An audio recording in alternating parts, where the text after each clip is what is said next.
तो इन्होंने ऐसी साधनाएं की, परमात्मा मिले नहीं, आखिर में निराकार की थ्योरी बनाकर समाज में पेश कर दी, जबकि वो साकार है, सब भगवान साकार है, शरीर है, मनुष्य सदृश है। अब कहने का भाव यह कि ये कहता कि सर्व धर्मान परित्यज माम, मेरे सतर की सब पूजाएं मुझे छोड़ दे, उसकी शरण में जा। व्रत माने जाना होता है, आना नहीं होता। तो फिर मैं तुझे सब पापों से मुक्त कर दूंगा, तुझे मैं अपना बंधुआ मजदूर नहीं रखूंगा, मेरा अकाउंट कर दे पूरा। तो इसका हिसाब मन परमात्मा करवा देगा और फिर हम आगे चलेंगे। फिर क्या होगा कि जैसे सतनाम 2 अक्षर के मंत्र हैं, अब 2 अक्षर का दूसरा जो मंत्र है, इस सतनाम का प्रथम मंत्र, हम इसको त्रिकुटी पर अकाउंट होगा इसका हमारा। और जो पहले मंत्र आपको 7 मंत्र दे रखे हैं, ये इसलिए दिए जाते हैं कि क्योंकि आप बहुत युगों से यहाँ अपना कति कंडम हो लिए, इस युग में आए हो, इन संतों के पास जीवन व्यर्थ कर लिया, आपके पाप इतने जबरदस्त हो गए। कई भक्त तो नाम लेते हैं क्योंकि एकदम विश्वास नहीं होता, ज्ञान वो सुन नहीं पाते। अगर पक्का विश्वास करके कि कबीर इज गॉड और आप आ जाओ, नाम ले लो, सब त्याग दो, मर्यादा सब पुरानी पूजाएं, गारंटी देता ये दास है कति कैंसर का बाप हो, तुरंत ठीक हो जाएगा।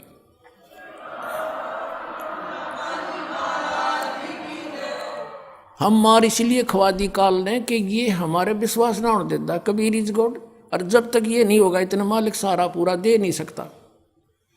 कह कबीर सुनो भी साधो, मैं तो हूं विश्वास में। जब तुमने ये विश्वास हो गया कबीर इज गॉड, फिर देखना, या मैं 1000 प्रमाण दिखा सकता हूं आपको, पुण्यात्मा हो जो परमात्मा की शरण में लगे हैं सच्चे, उससे उनके ऊपर कर्म की फिर मार आई है और ऐसे जीवित कर दिए। डॉक्टरों ने जवाब दे दिया था कि अब इसका कहीं इलाज नहीं, बेसिक ले जाओ, नाम ले रखा था उन्होंने, और वो अपने आप फिर स्वस्थ हो गए। भगवान किसे कहते हैं? इसको कबीर गॉड कहते हैं। तो ये प्रथम मंत्र में आपको अब ये 7 मंत्र बना के दिए जाते हैं। पहले 5 मंत्र देते थे नानक साहिब भी और परमेश्वर कबीर साहिब जी।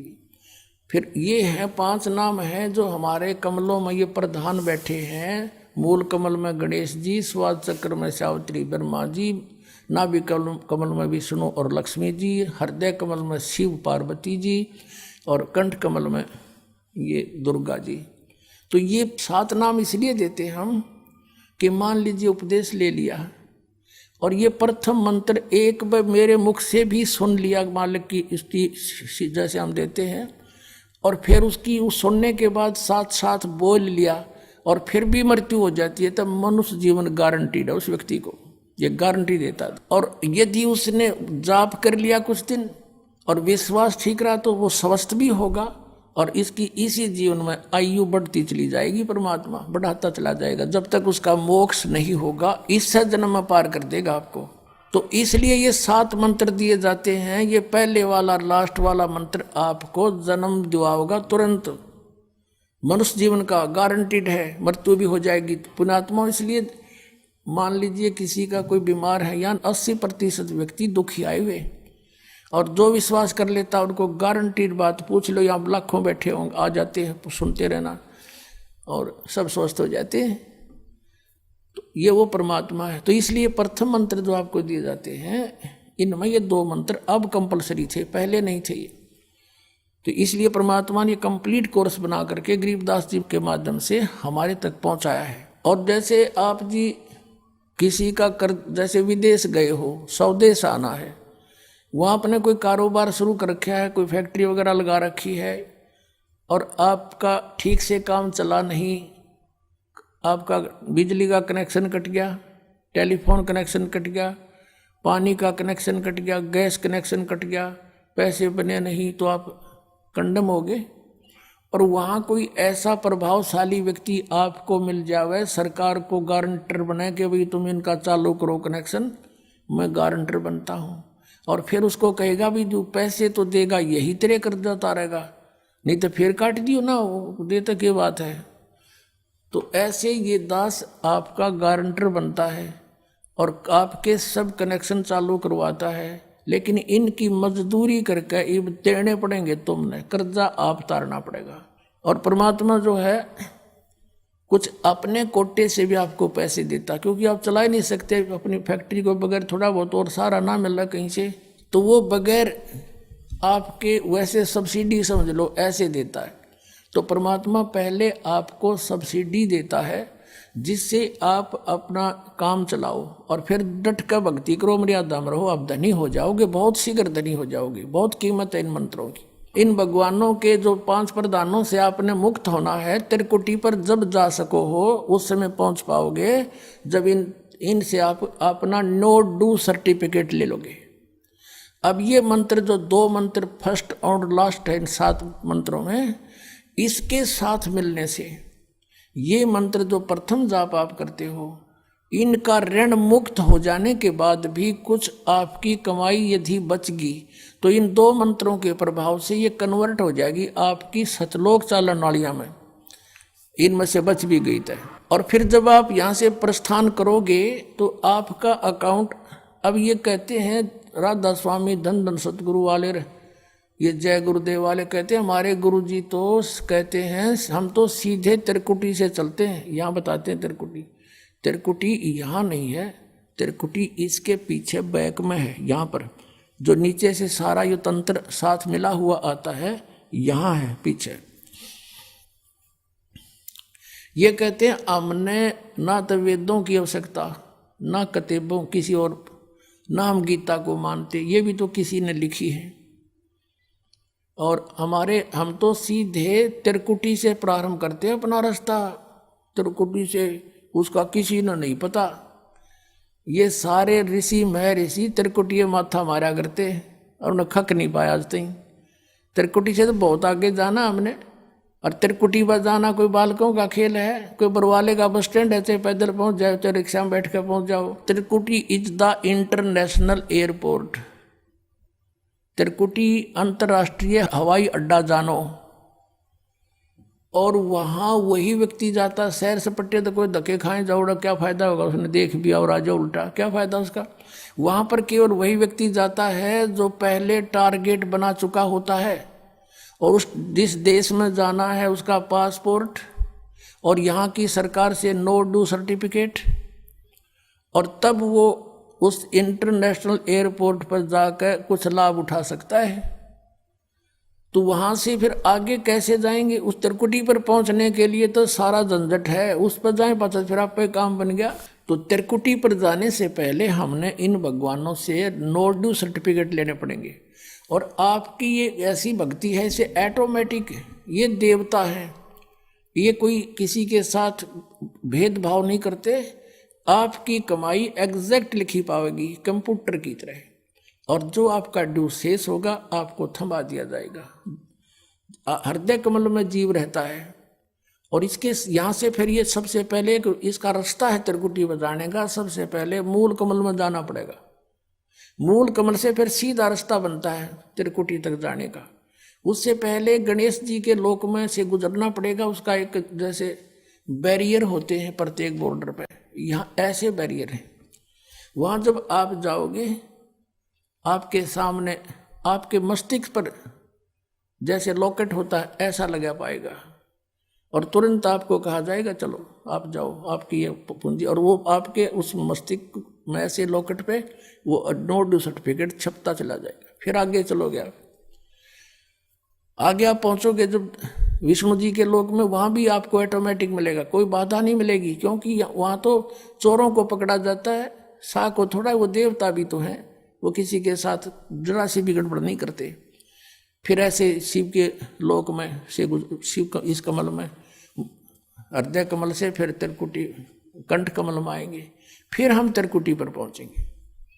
अब त्रिकुटी पर जाने के बाद इस सतनाम के जो प्रथम मंत्र का अकाउंट वहां देंगे, लेकिन वहां पर यह काल बकवाद करवा देता है। यहाँ का जो जितने देव हैं ये अपने सतर पर कोई गलती नहीं करते, ये करवाता है। जैसे श्री कृष्ण, इसने सारे प्रयत्न किए थे कि भी युद्ध ना हो, सबसे प्रार्थना की थी दोनों पक्षों से, फिर इन्होंने देख लिया था कि ये मानना नहीं, ये तो इन मत बुद्धि भ्रष्ट हो चुकी है।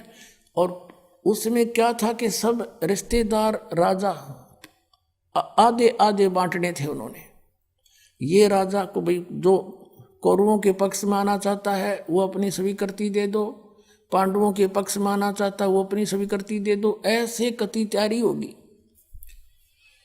तब श्री कृष्ण जी ने सोचा भाई अब ये तो मेरा भी नंबर आओगा, मैं भी राजा हूं और मैं पांडवों का रिश्तेदार, क्योंकि श्री कृष्ण की बहन अर्जुन का ब्याह रखी, रिश्तेदारी पक्की, और उधर से वो चाचे ताऊ थे, कोई अलग नहीं।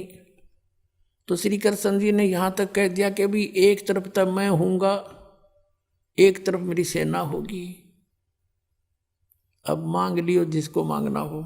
और यहां तक भी कह दिया कि मैं हथियार नहीं उठाऊंगा।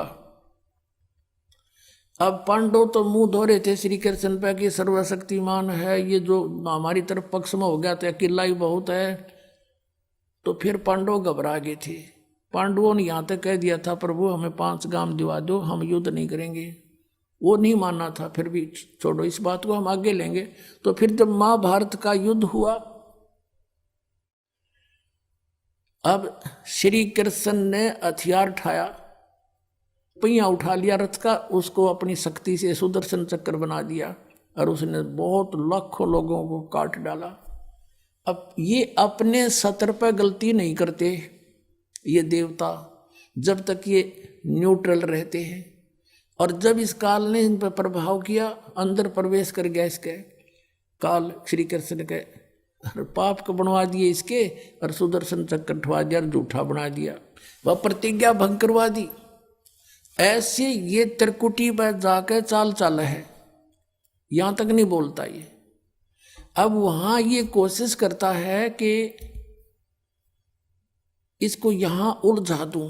उससे पहले बहुत सी ऐसी बहुत से वहां पर त्रिकुटी तो एक बहुत बड़ा सांग है, बहुत बड़ा प्लेटफार्म है, और वहां पर कहीं पर डांस हो रहे हैं, कहीं पर दुकानें लगी हैं, औरतें खड़ी हैं नाच रही हैं, कोई अर्धनग्न शरीर में खड़ी हैं, और बहुत से वैसे सुंदर सुंदर खड़े हाथी सजे हुए।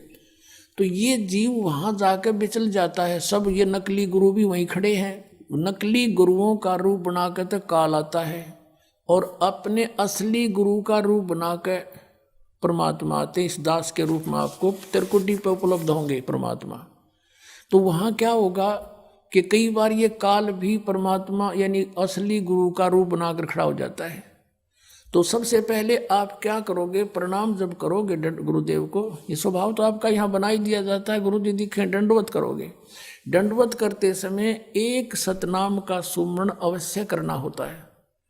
1 सेकंड, ये 10 सेकंड मुश्किल से लगती हैं। श्वास उस श्वास का सिमरण करें प्रणाम करते समय, और उठकर जब देखोगे यदि परमात्मा होंगे तो एज इट इज पाओगे, और जय काल होगा दास के रूप में तो उसका स्वरूप बदला पाओगा, ऊपर का कपड़ा हटा पाओगा, उसका असली सूरत मिल जाएगी, तो आप वहां से बच जाओगे।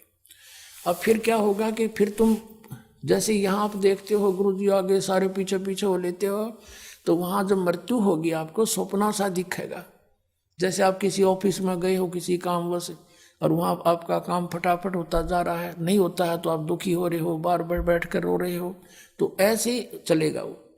तो वहाँ जाते ही जब आपको गुरुजी दिखेंगे, आप एकदम इसी स्वभाव से जो आपकी यहाँ रिहर्सल हो रही है, आपके अंदर जो आस्था कसक पैदा हो रही है, ये वहाँ काम आओगी आपके। तो ये सब रिहर्सल यहाँ कराई जा रही है कि गुरु को परमात्मा जानकर ये सब क्रियाएं करो, तो वहाँ ये आपके काम आऊँगी, वहाँ अपने यूज होंगी ये सारी फार्मूले। तो जब आपको ये पक्का हो गया कि ये है गुरुजी, फिर आपको लेकर के धर्मराज के दरबार में परमात्मा जाएंगे इस दास के रूप में, और धर्मराज से कहेंगे जी इसका हिसाब कर दो, भगवान का आदेश है, आप लो अपना ये एक इसकी कमाई जो तुम्हारे सत्र की वो प्राप्त करो। ओम नाम की कमाई और ये यज्ञों का जो बचा हुआ यहाँ प्रयोग हो गया सो हो गया यज्ञ, फिर भी बचे हुए भी आपको वहाँ देने पड़ेंगे कि आप अपना संभालो अपने सत्र की। जैसा कि आपके संविधान में लिखा है, ये पवित्र वेद पवित्र गीता भगवान का संविधान है, इसके विरुद्ध जो कार्य करता है वो दोषी है, चाहे जज है चाहे बिना जज है। तो यहाँ का न्यायाधीश बहुत समझदार है, उसने वो सब समझता है। परमात्मा याद दिलाता है 18वें अध्याय के 66वें श्लोक में लिखा है, सर्वधर्मान परित्यज्य माम एकम शरणं व्रज।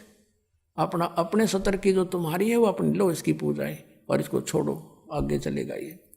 तो वहाँ सतनाम के प्रथम मंत्र का जाप हम वहाँ देंगे, यज्ञ दे देंगे, फिर ये वहाँ से चलेगा। फिर वो आगे जागा तो पार ब्रह्म के लोक से हमने पार होना है। वहाँ पर सतनाम के दूसरे मंत्र की कमाई जो श्वास उश्वास से की हुई है, ये उसके दरबार में जाकर अक्षर पुरुष यानी परब्रह्म के लोक में जाकर के उसको देंगे, वो आगे जाने अलाउड कर देगा। उसके 7 ब्रह्मांडों से पार होना हमें सहयोग देगा, वहां से वो वहां तक जाने का उस टैक्स के बदले में। अब यहां बताया है कि जे तू पढ़ा पंडित बिन दोई अक्षर दोई नावा और पर्णवत नानक एक लंगाए जे कर सत समावा। अब ये 2 अक्षर का नाम जो सतनाम है ये हमें भंवर गुफा तक पहुंचा देगा। भंवर गुफा है, जैसे अभी तक हमने 10 द्वार सुने थे, तो यहाँ परमात्मा ने गरीबदास साहिब जी के माध्यम से कहा है कि 12 मद मैल मठ बोरे बहुर ना दे धरे रे। वो तो 12वें द्वार को पार करके है वो मठ, वो स्थान, वो ठोड़ ठिकाना। फिर जहाँ जाने के बाद बहुर ना दे धरे रे, फिर दोबारा जन्म कभी नहीं होता।